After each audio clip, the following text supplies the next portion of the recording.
जिन्होंने आजादी के आंदोलन में भाग ही नहीं लिया है, वो वंदे मातरम का महत्व क्या जानेंगे। मैं अपने सत्ता पक्ष के लोगों को याद दिलाना चाहता हूं, सत्ता पक्ष के लोगों की जो पार्टी आज है भारतीय जनता पार्टी, जिस समय गठन हो रहा था, हमारे मुंबई और महाराष्ट्र के लोग जानते होंगे कि जिस समय गठन की चर्चा थी, उस समय आपके जो अध्यक्ष चुने गए थे, उनको जो भाषण देना है उस पर भी बहस चल रही थी। और बहस इस बात की थी कि भारतीय जनता पार्टी सेकुलर रास्ते पे जाएगी, सोशलिस्ट रास्ते पे जाएगी कि नहीं जाएगी। तमाम विरोध के बाद भी उस समय के उनके राष्ट्रीय अध्यक्ष जो चुने गए थे, उन्होंने वही रास्ता अपनाया अपने भाषण में, समाजवादी आंदोलन, समाजवादी विचारधारा और सेकुलर रास्ता अपनाया। और वही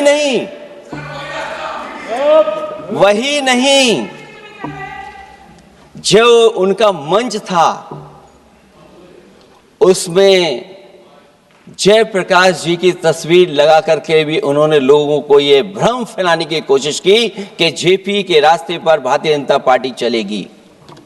बताएं माननीय मंत्री जी, आप कितने सेकुलर हैं आज, कितने सोशलिस्ट हैं आज।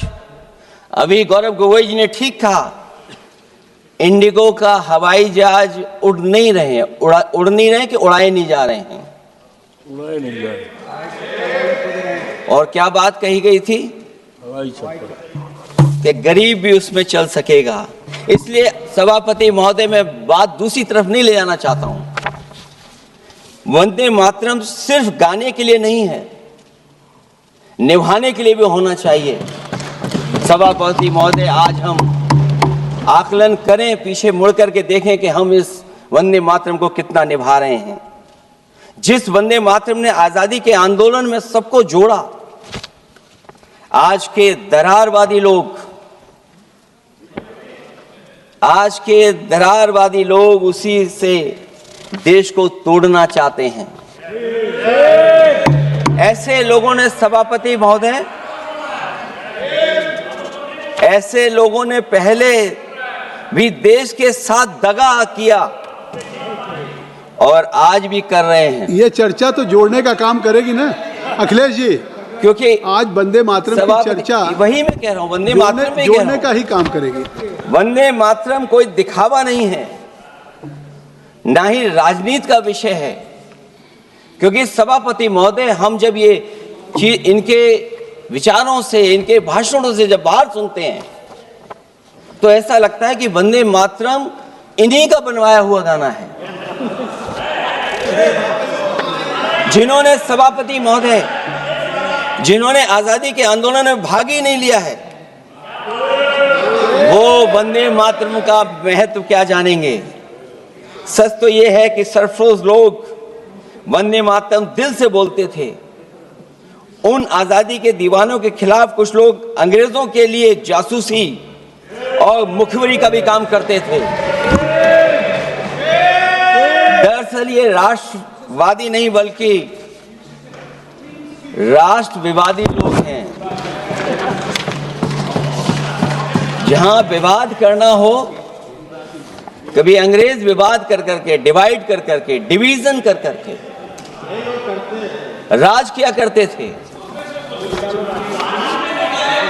सभापति महोदय, आज भी वही रास्ता कुछ लोग अपना रहे हैं। वो डिवीजन का रास्ता अपना रहे हैं, डिवाइड का रास्ता अपना रहे हैं, दरारवादी रास्ता अपना रहे हैं।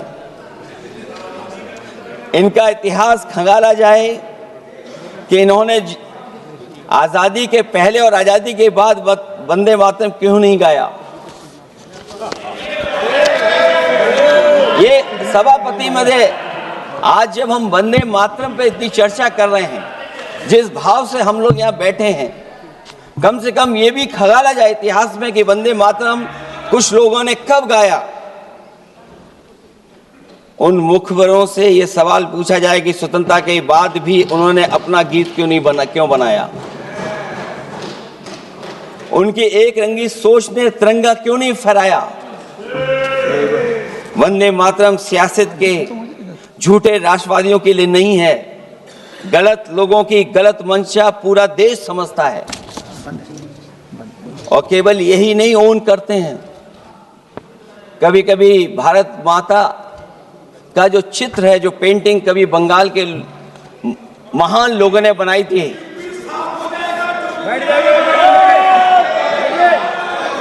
सभापति महोदय इनको देख लीजिए और फिर बैठ जाओ।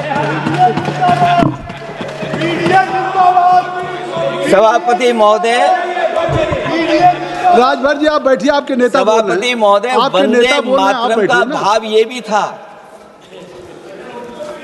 कि कम्युनल पॉलिटिक्स नहीं चलेगी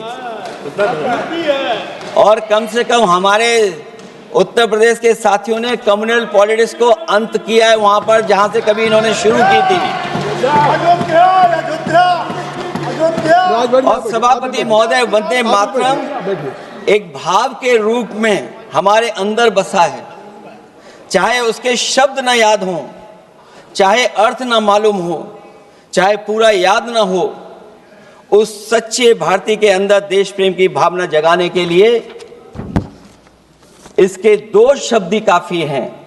जो सच में देश की एकता और अखंडता चाहते हैं, जो भाईचारे को बुनियाद मानते हैं, उनके लिए दो शब्द भी पर्याप्त हैं जो इस वंदे मातरम से हमें मिलते हैं।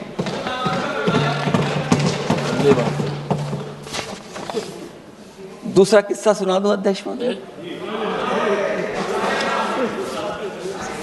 सभापति महोदय, इनका इतिहास खंगाल लीजिए, पूरा निकाल लीजिए। चुनावी सभाओं में कभी बाबा साहब भीमराव अंबेडकर जी की तस्वीर ये लोग नहीं लगाते थे। ये बात अगर सही हो तो बता दो। और ये तस्वीर कब लगाना शुरू किए? इनका एक सहयोगी साथी संगठन, जिस समय समाजवादी पार्टी और बहुजन समाज पार्टी ने मिलकर के इन्हें उत्तर प्रदेश में हरा दिया था, उसी दिन के बाद से बाबा साहब भीमराव अंबेडकर की प्रतिमा और तस्वीर लगाने लगे।